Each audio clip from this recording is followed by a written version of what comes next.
예수 십자가의 흘린 피로써 그대는 씻기어 있는가. 더러운 죄 미게 하는 능력을 그대는 참으지 않은 예수의 보혈로 예수의 보혈로 그대는 씻기어 있는가. 마음속에 여러가지 죄악이 깨끗이 씻기어 있는가. 우리 더 소리 높여 주님 앞에 주 예수와 만나기로 늘 함께 그대는 행동을 하는가. 아무 때나 어디서나 그대는 십자가 붙들고 그 믿음으로 예수의 보혈로 그대는 씻기어 있는가. 마음속에 여러가지 죄악이 깨끗이 씻기어 있는가. 주님 예수가 씌울 때 그대는 영접한 예복이 있는가. 그대 몸은 거룩한 곳 천국에 들어갈 준비가 됐는가. 할렐루야. 예수의 보혈로 그대는 씻기어 있는가. 마음속에 여러가지 죄악이 깨끗이 씻기어 모든 죄에 더러워진 예복이 주 앞에 지금 다 벗어서 샘물같이 솟아나는 보혈로 눈보다 더 이게 씻으라. 할렐루야. 예수의 보혈로 그대는 씻기어 있는가. 마음속에 여러가지 죄악이 깨끗이 다시 한번 믿음으로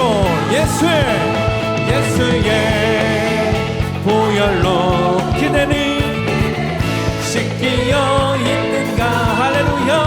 마음속에 여러가지 죄악이 깨끗이 씻기어 있는 죄에서 자유를 얻 보혈의 능력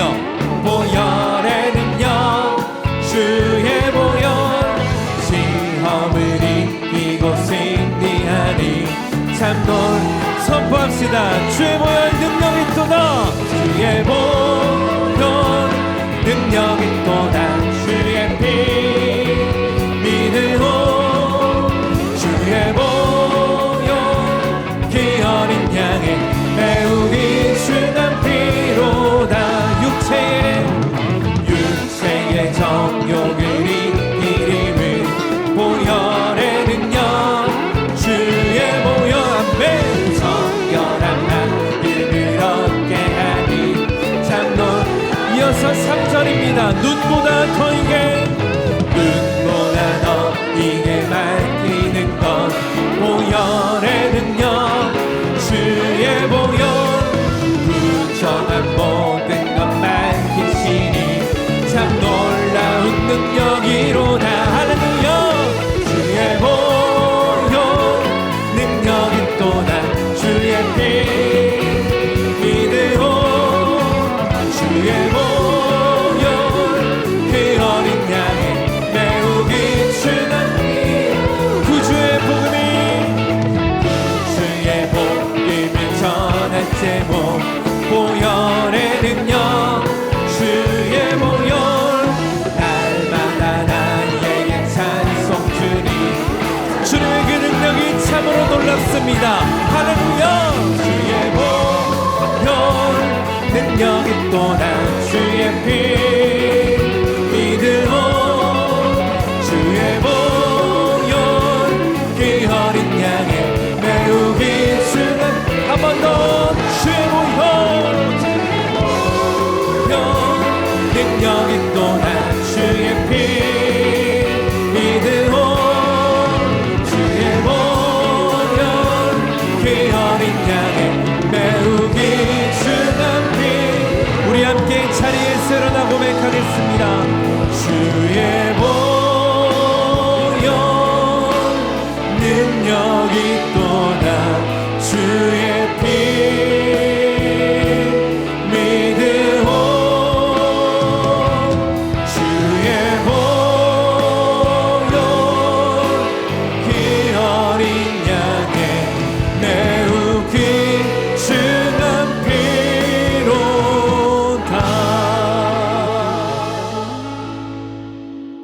내가 너를 건지리니 라는 제목으로 하나님 말씀 나누겠습니다. 이 시편 50편의 저자는 아삽이라는 인물입니다. 이 아삽이라는 인물은 어떤 사람이냐 하면 다윗 왕하고 그리고 솔로몬 왕 때에 모든 음악을 총괄하는 음악 총책임자였습니다. 요즘으로 표현한다면 악장으로 그렇게 표현할 수가 있습니다. 이 음악, 이 다윗 시대의 음악은 목소리 그리고 모든 악기들을 동원해서 하나님을 찬양하는 이 팀이 있는데, 그 음악으로 하나님을 찬양하는 이 팀의 모든 책임을 맡은 사람이 아삽이라는 사람입니다.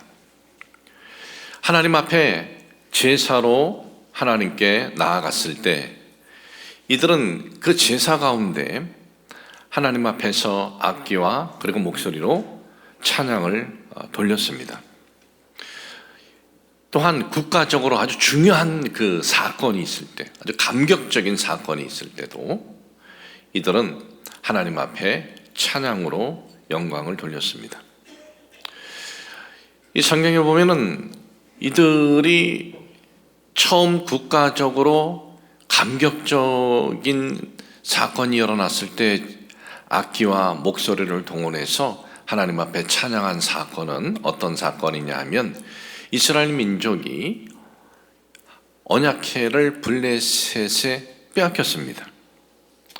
이 언약궤라는 것은 이스라엘 민족에게 있어서 이건 하나님의 그 권능이요, 하나님의 임재의 상징인데, 그 언약궤를 빼앗겼다. 그들은 아주 충격이었고 너무나 낙심이 되었고 절망이 되었습니다. 그런데 그 언약궤가 다시 예루살렘으로 돌아오는 거예요. 아주 감동적인 순간이었습니다. 그랬을 때 아삽이 모든 음악의 총책임자로서 악기를 동원해서, 또 레이 지파, 찬양대가 레이 지파고 이 아삽도 레이 지파인데, 이 레이 지파 사람들 중에 이 목소리로 하나님께 찬양을 돌릴 이들과 함께 하나님을 찬양을 합니다. 그 내용이 역대상 16장 4절에서 6절에 이렇게 기록이 되어 있습니다. 또 레이 사람을 세워 야훼의 궤 앞에서 섬기며 이스라엘 하나님 야훼를 칭송하고 감사하며 찬양하게 하였으니, 아삽은 우두머리요, 그 다음은 스가랴와 여이엘과 스미라못과 여이엘과 마띠디아와 엘리압과 브니아와 오벤 에돔과 여이엘이라. 비파와 수금을 타고 아삽은 재금을 힘있게 치고, 제사장 브나야와 야시엘은 항상 하나님의 언약궤 앞에서 나팔을 부니라.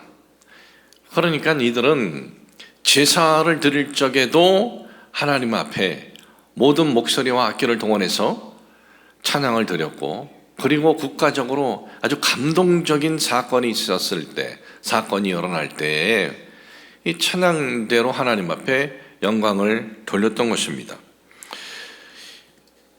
그리고 이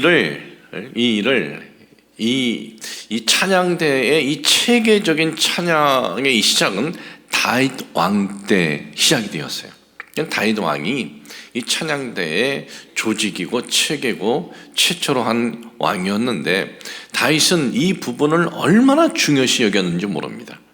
어느 정도 중요시 여겼냐 하면은 군대 지휘관처럼 중요시 여겼다라고 성경은 말씀을 하고 있습니다.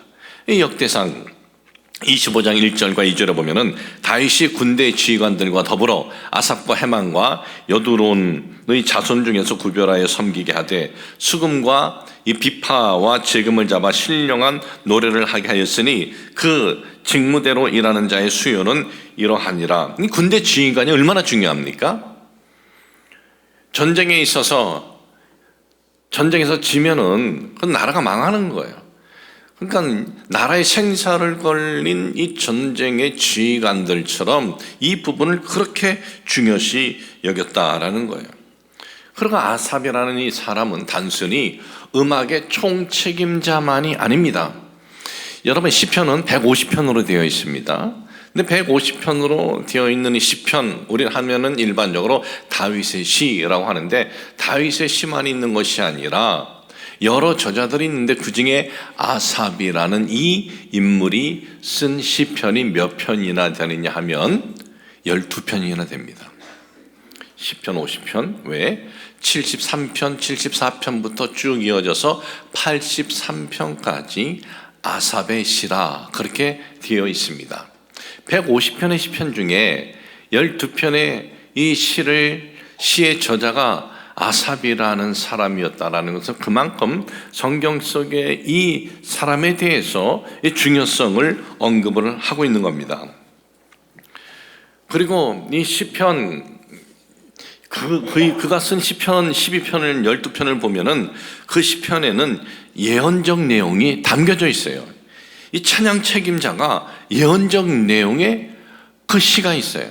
그래서 성경은 이 아삽을 가리켜서 뭐라 그러냐면 선견자라 그래요. 선견자. 미래를 보고 미래에 대한 선포를 하는 선견자라. 그 말씀이 역대하 29장 30절에 다윗과 선견자 아삽의 시로 야훼를 찬송하며 그랬습니다. 이 찬양 책임자가 선견자라고도 한 거예요.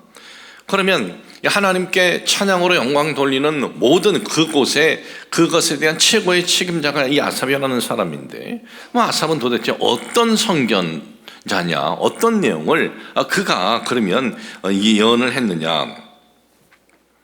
그의 시의 내용을 보면은 73편부터 83편의 시의 내용을 보면 하나님을 찬양하는 그런 이 내용도 있지만은 그 시편의 내용에는 훗날에 이스라엘 민족에게 일어날 비통할 그 사건에 대한 시가 있어요.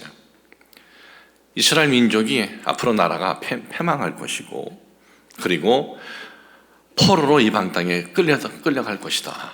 큰 아픔이 있을 것이다 라는 내용의 시가 있어요. 아니 이 찬양만 하면 될 이 찬양의 총책임자가 왜 이스라엘의 미래에 대해서 이렇게 암울한 내용의 시를 그가 고백을 했을까요? 그가 암울한 내용의 시를 고백한 것은 하나님께서 이 아삽이라는 사람의 마음에 하나님이 이런 식으로 이스라엘이 계속 나아가면 그 미래는 암울할 수밖에 없다는 것을 그는 깨달았고 그리고 하나님께서 그런 깨달음이 있는 그에게 미래에 이스라엘 민족에게 일어날 암울한 사건을 그에게 하나님께서 말씀을 통해서 고백을 하게 한 거예요. 자, 그러면 이 사람이 어떻게 이스라엘 민족의 미래에 대해서 그가 암울하게 볼 수 있었을까? 이 사람은 제사를 드릴 적에 가장 가까이에서 제사를 드리는 이스라엘 민족을 가장 가까이에서 보는 사람이에요. 그런데 그가 제사를 드릴 적에 이스라엘 민족을 보니까 이 민족이 제사의 형식은 있습니다. 그리고 제사의 제물도 있어요. 근데 제사의 형식도 있고 제사의 제물도 있는데 그 제사를 드리는 저들의 마음에 감사의 마음이 담겨져 있는 것이 아니었다는 거예요. 그냥 하나님 앞에 제사를 드리는데 형식은 있고 제물은 있는데 그런데 그 하나님 앞에 감사의 마음이 담겨져 있는 제사가 아니었다라는 거예요. 여러분 우리가 이 마음에 감사의 마음이 언제 담겨지는지를 아세요? 감사의 마음이 우리는 언제 담겨지느냐 하면은요, 내가 누구로부터 어떤 그 도움을 받은 사건, 내가 누구로부터 어떤 은혜를 받은 사건을 내가 잊지 않고 가슴에 새기면, 그때 나에게 이런 도움을 줬지, 저분에게 내가 감사해야지. 그럼 그때 그런 마음이 일어나는 거예요. 근데 이스라엘 백성들은 그걸 잊어버린 거예요. 그래서 이 오늘 읽어드린 내용에 보면은 이스라엘 민족에게 그 부분을 너희들이 회복하라라는 거예요. 회복하라. 제사를 드릴 적에 제물은 있고 형식은 있어도 그 마음속에 이 감사가 담겨지지 않고 그저 늘 해왔던 일상이 되면은 나중에 점점점 그 제사의 형식은 계속 이어질 줄 모르지만은, 그러나 저들의 마음속에 하나님을 향한 마음은 멀어지게 된다라는 것입니다. 하나님 앞에 제사를 드린다고 하면서 형식만 있고 하나님 앞에 멀어지게 되면 하나님의 도우심은 없다. 그러면 너희들의 삶은 어두울 수밖에 없다라는 것입니다. 그래서 그 안타까움을 그가 시로 고백을 하는 거예요. 참 감사가 없이 드리는 저 제사는 안 된다라는 거예요. 이 감사로 이 제사를 드려야 할 텐데, 그래서 그가 애타게 오늘 본문에 있는 구절을 통해서 이스라엘 백성들에게 선언하고 오늘을 살아가는 우리들에게도 주시는 말씀이다라는 겁니다.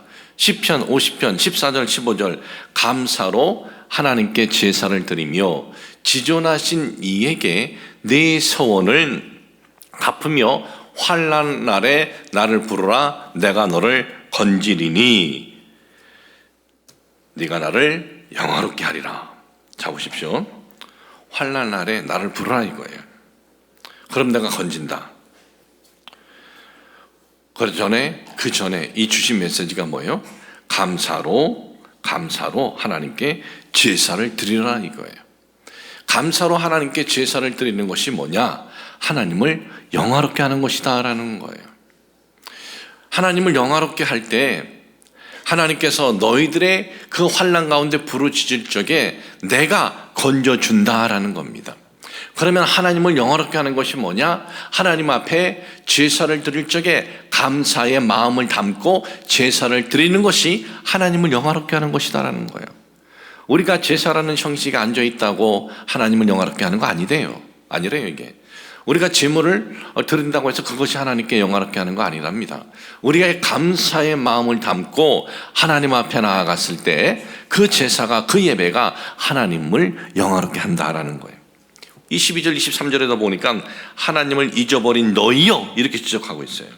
이제 이를 생각하라. 그렇지 아니하면 내가 너희를 찢으리니 건질 자가 없으리라. 뭘 저들이 잊었다는 거예요? 뭘 도대체? 뭘 잊어버리고 뭘 생각하라라는 거예요. 하나님으로부터 받은 너희들의 그 은혜를 잊고 있었다 이거죠. 그걸 생각하라. 그러면서 이어지는 말씀이 뭐예요? 감사로 제사를 드리는 자가 나를 영화롭게 하나니 그의 행위를 옳게 하는 자에게 내가 하나님의 구원을 보이리라. 구원을 보이리라, 건져내리라 같은 의미입니다. 그러니까 이 전체적인 네 구절이죠. 네 구절의 내용을 이렇게 우리가 볼 수가 있습니다.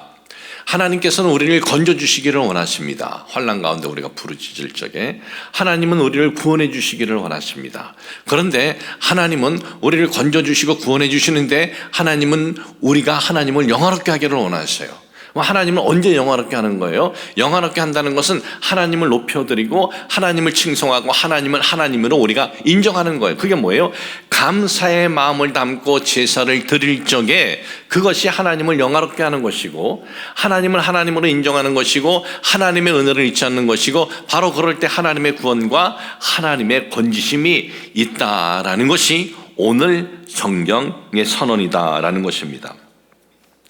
사랑하는 성도 여러분, 우리는 어떻습니까?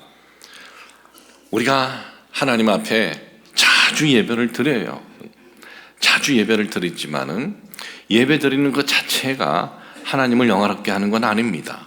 예배 드리는 우리의 마음이 우리가 그분을 통해서 받은 은혜들을 내가 잊지 않고 그 놀라운 은혜, 정말 세상에 금, 은, 그 무엇으로도 바꿀 수 없는 그 은혜를 내가 잊지 않고 우리가 예배를 드릴 적에 그 예배가 그 하나님을 영화롭게 한다라는 것을 잊지 마시길 주님의 이름으로 축복을 합니다. 이번 주하고 다음 주 이어서 말씀을 함께 나누려고 하는데, 추수감사절 하면 우리는 생각나는 것이 있어요. 그 시작이 영국의 청교도들이 핍박을 받아서 더 이상 영국에 있을 수가 없어가지고 신앙과 예배, 믿음의 자유를 찾아서 북미 대륙에 와서 그들이 그 어렵고 힘든 가운데 하나님 앞에 감사하면서 예배를 드린 것이, 이것이 추수감사절의 유래라라는 것을 여러분들이 다들 여러 번 아마 들으셨을 거예요. 또 이 일은 역사적으로 있었던 이 사실이고, 그러면 여러분들은 이런 생각은 해본 적은 있습니까? 청교도가 뭐냐? 그리고 왜 청교도가 영국도 기독교인데 왜 핍박을 받았느냐? 그런 생각은 해보신 적이 있어요? 여러분, 청교도라는 것은 퓨리턴이라고 해서 엄격주의자라는 의미예요. 그러면 이들은 어떤 신앙관을 갖고 있었냐 하면은, 이들은 이런 신앙을 갖고 있었습니다. 이들은 아주 엄격하게 검소한 생활을 하고 금욕적인 생활을 하고, 그리고 성경 아주 중심으로 생각을 하고, 또한 노동을 신성시 여겼어요. 그리고 교육을 아주 중요시 여겼어요. 청교도는 어디서 이것이 시작이 됐냐 하면은 영국의 개신교 교파 중에 하나예요. 여러분, 유럽에는 마르틴 루터의 종교 개혁으로 인해서 캐톨릭이 점점점 쇠퇴해가고 있었습니다. 점점점 쇠퇴해가고 있으면서 이제 오직 성경, 그리고 예배는 저런 형식이 아니다, 진정한 예배하면서 성경으로 돌아가자면서 영국에서 생긴 이 교파 중에 하나가 이 청교도인데, 그러면 이들은 도대체 그러면 왜 핍박과 박해를 받았느냐? 당시 영국의 국교는요, 성공회였어요. 성공회의 예배 의식은 거의 캐톨릭하고 비슷합니다.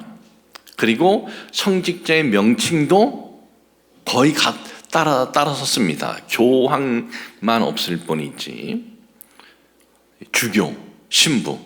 그런데 다른 것이 있어요. 결혼을 할 수 있어요, 거기는. 그래서 성공의 신부님들은 아내가 있는 거예요. 자녀도 있고. 우리나라에서 한평생 수고하신 고 대천덕 신부님도 아내가 있는 것이 성공의 신부였기 때문에 그러는 거예요.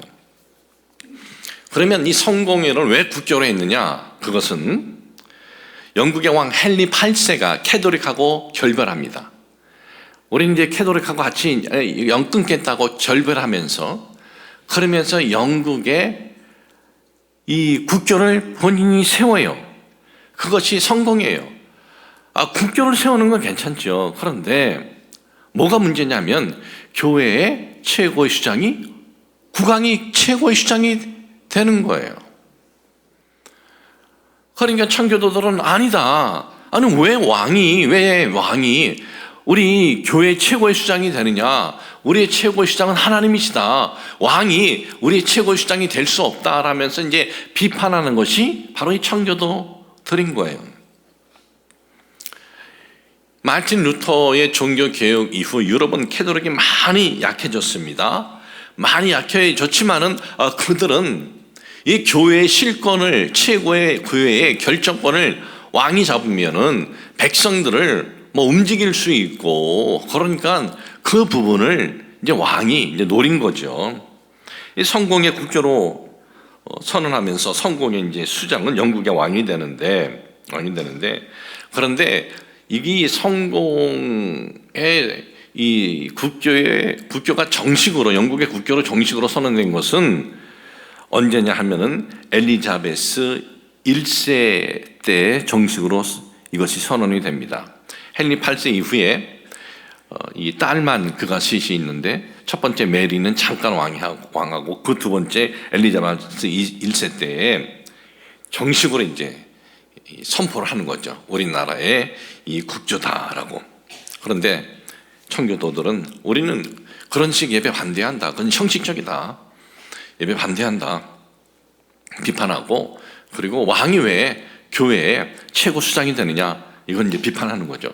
그랬더니 엘리자베스 다음에 제임스 1세가 왕이 되는데 그가 이제는 공개적으로 핍박을 해요. 청교도 예배를 금지시켜요. 청교도식 예배 못 드리게 해요. 그리고 종교 재판소를 만들어 가지고 저들의 국교를 비난하거나 대주교를 비난하면 재판에서 귀를 잘라버려요. 코를 잘라버려요. 그러니까 일부 영국의 청교도들이 더 이상 이제 영국은 소망이 없다. 우리는 믿음과 신앙을 찾아가지고 우리는 이제 떠나야겠다 하면서 영국의 청교도들이 다 떠나는 것은 아니에요. 일부가 그렇게 결단하고 영국에서 이제 나오게 됩니다. 나와서 바로 북미 대륙으로 처음부터 가려고 한 것은 아니었습니다. 이웃나라 암스테르담, 네덜란드 가서 거기서 정착하면서 사는데 가장 큰 문제는 자녀 교육이 안 되는 거예요. 신앙적인 교육이. 이 네덜란드에서는 도저히 예배는 제대로 드리고 그래도 아이들 교육이 안 되니까 우리가 안 되겠다. 이제 새로운 땅에 가서 아무리 힘들어도 우리가 하나님 앞에 마음껏 예배 드리고 우리 자녀들을 신앙으로 잘 세워야겠다 하면서 메이플라호를 사가지고 북미 대륙으로 출발을 하게 된 겁니다. 이렇게 해서 이제 미국에 온 거죠. 미국에 왔는데 도착하는 때가 어느 때냐? 겨울띠였습니다. 겨울 때 새로운 땅에서 먹을 것을 어디서 찾을 수도 없고 또 도착하자마자 아주 안 좋은 인디언들로부터 공격받고 아주 너무나 힘든 거예요. 그런데 다행히 좋은 인디언들이 나타나가지고 그들에게 옥수수도 주고 또 곡물도 준 거예요. 그의 겨울은 그렇게 지나고 그 다음에 그 땅에다가 곡물들을 이렇게 심으면 된다 그러면서 또 가르쳐줘요. 그래서 곡물을 심고 그리고 수확을 얻어서 그 다음 해에 1620년에 도착을 했다가 북미에 1621년 그 다음 해에 그 얻은 수확 첫 수확을 가지고 좋은 인디언들을 초청을 해요. 도움을 준 인디언들. 그리고 야생 칠면조를 잡아요. 그리고 하나님 앞에 감사로 예배를 드리면서 그들이 축제를 한 것이 이것이 바로 추수감사절의 시작이에요. 그런데 제가 드리고 싶은 말씀은 102명이 출발을 했어요. 그런데 몇 명이 죽었느냐? 추수감사절 전까지 44명이 죽었어요. 사랑하는 이들 3분의 정말 1 이상이 세상을 떠나는 거예요. 그리고 지금 그들의 형편은 어때요? 추수감사절이라고 해서 처음 얻은 곡식을 가지고 하나님 앞에 감사의 그 예배를 드리고 그리고 감사의 이 축제를 했지만은 풍족해서 많은 것이 넉넉해서 앞길이 쫙 펼쳐서 그런 것은 아닙니다. 모든 것이 다 부족했어요. 모든 것이 다 부족했어도 이런 것들을 생각하면서 원망하고 좌절하고 불평한 것이 아니라 잃지 않은 것들 그리고 주신 것들을 생각하면서 감사했다라는 거예요. 저들은 얼마든지 이렇게 원망할 수 있죠. 아니 하나님, 우리가 미국에 금을 캐러 왔습니까? 우리가 미국에 떵떵거리고 잘 살러 왔습니까? 여러분 영국의 역사를 보면은 청교도들은요 영국에서 굉장한 이 지위가 있었어요. 직업적으로도 사회적으로도 그들은 부족함이 없었어요. 그런데 그 모든 것을 버리고 온 거예요. 하나님, 저희들 모든 것을 버리고 왔는데 우리에게 왜 이렇게 사랑하는 이들을 잃게 하십니까? 왜 우리에게 이렇게 어려움을 주십니까? 그 어려운 것들을 생각을 하고 잃은 것들을 생각한 것이 아니라 우리가 이곳에서 이제 정말 하나님 앞에 마음껏 예배드릴 수 있는 것을 생각을 하고 감사하고 이런 것보다 잃지 않은 것을 생각하면서 감사하고, 무엇보다 우리 자녀들을 하나님 말씀으로 잘 양육할 수 있는 것에 대해서 감사했다라는 거예요.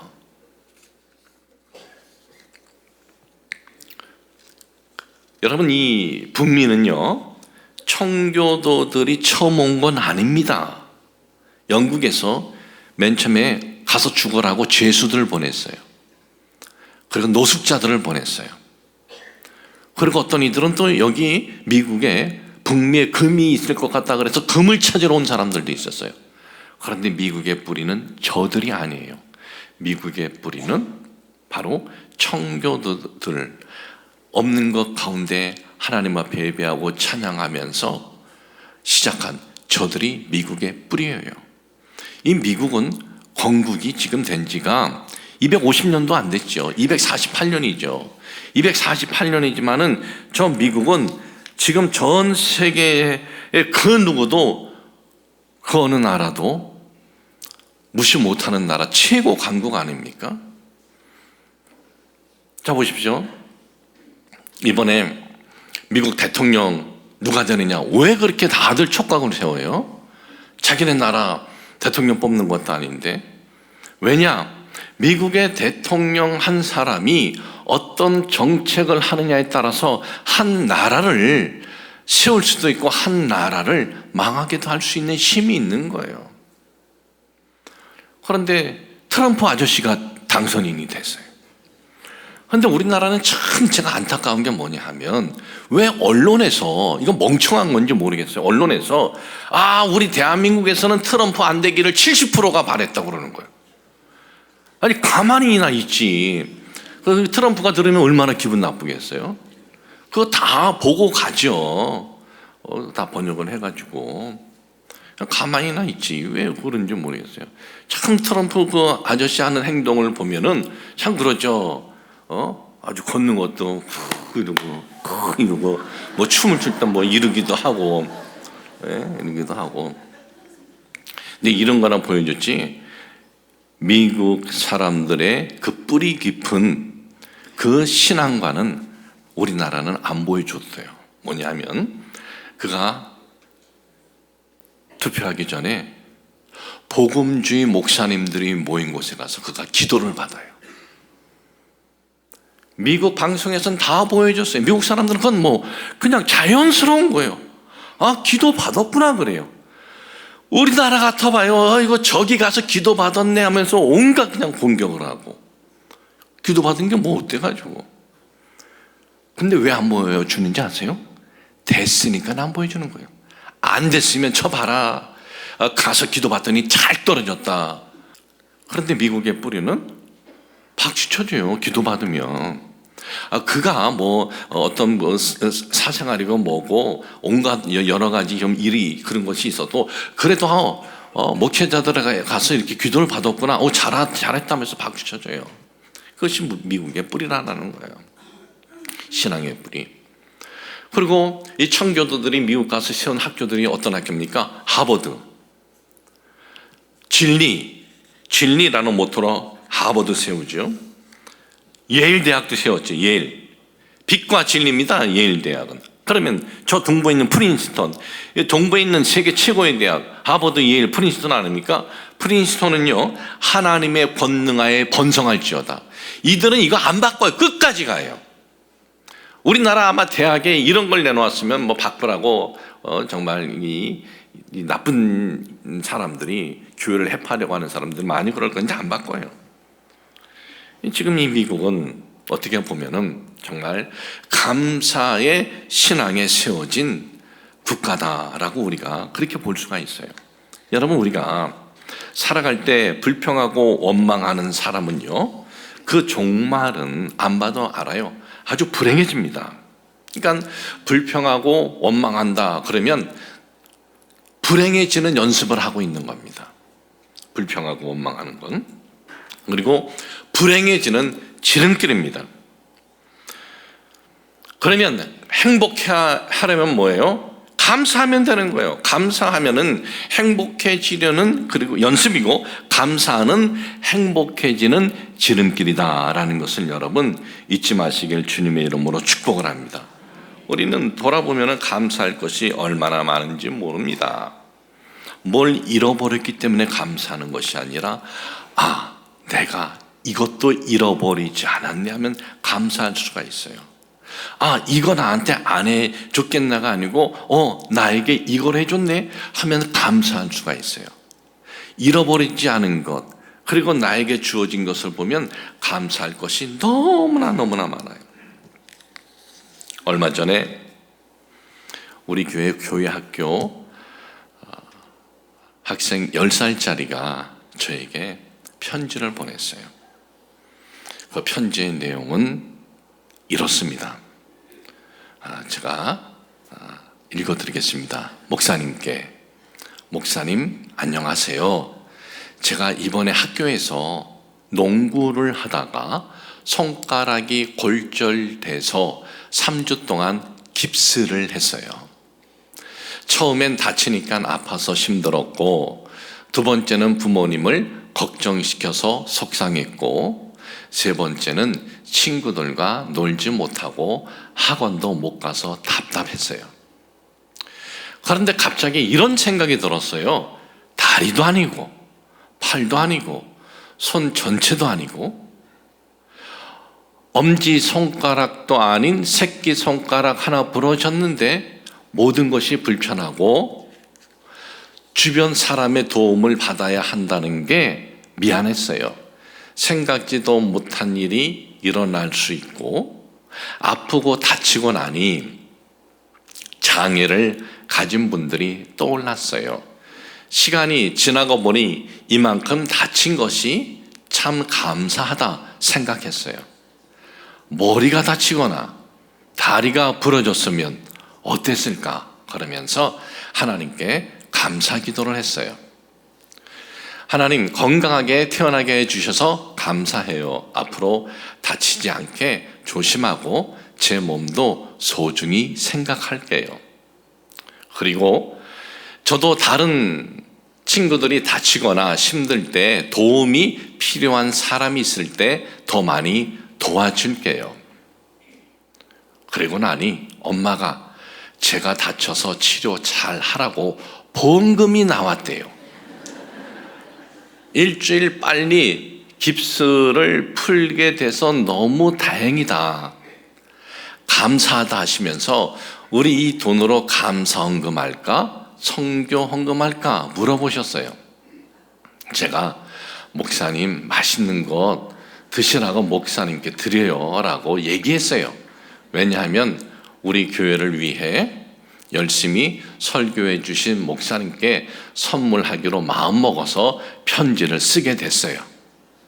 이 돈으로 맛있는 거, 건강한 거, 삼계탕이나 홍삼 같은 거 드시고 건강해지셔서 앞으로 25년 더 하시면 그때 제가 35살이에요. 그때는 더 멋있는 제가 되어 있을 거예요. 공부도 열심히, 운동도 열심히, 성경도 열심히 읽고 있어요. 곧 성경 일독하는 날이 가까워지고 있어요. 금요 예배도 꾸준히 나오고 싶은데 제가 5시 반에 일어나서 8시 반에 잠을 자니까 교회에 오면 졸려서 꾸벅꾸벅 졸아서 열심히 설교하시는 목사님께 죄송해요. 목사님, 앞으로도 순복음 원당 교회에서 우리들을 위해서 오랫동안 설교해 주세요. 힘든 거 있을 때 저한테 꼭 얘기하세요. 제가 열심히 기도할게요.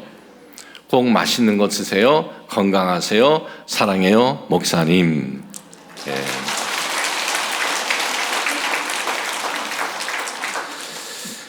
10살 교회학교 학생의 편지를 읽으면서 아프고 다치고 나니 장애를 가진 분들이 떠올랐어요. 장애를 가진 분들이 얼마나 불편합니까? 그런 분들이 떠올랐대요. 그리고 시간이 지나고 나 보니 이만큼 다친 것이 참 감사하다 생각했어요. 머리가 다치거나 다리가 부러졌으면 어땠을까? 그러면서 하나님께 감사 기도를 했어요. 여러분, 우리가 이런 것을 생각하고 없는 것을 생각하면 마음의 원망, 불평이 일어납니다. 그러나 우리는 잃은 것보다는 잃지 않은 것이 훨씬 더 많아요. 우리는 없는 것보다는 있는 것들이 더 있어요.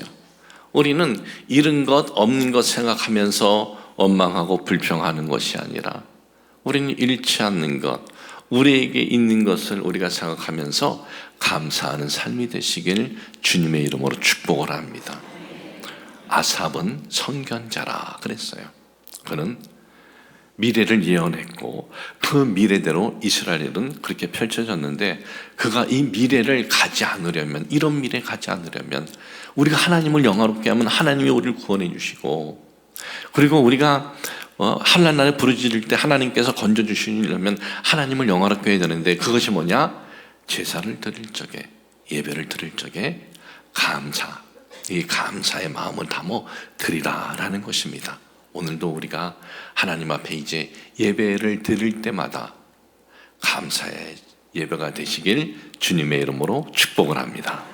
하나님 아버지, 저희들 잃은 것을 생각하면서 원망하고 불평하는 것이 아니라 우리 주위에 잃은 것보다 잃지 않은 것 투성인데, 잃지 않은 것을 보지 못하는 것이 아니라 잃지 않은 것들을 보면서 감사하게 하여 주옵소서. 무엇보다 하나님 앞에 예배를 드릴 적에 우리가 그분을 통해서 내가 받은 그 놀라운 은혜와 사랑을 우리가 기억하면서 감사의 예배가 되게 하여 주옵소서.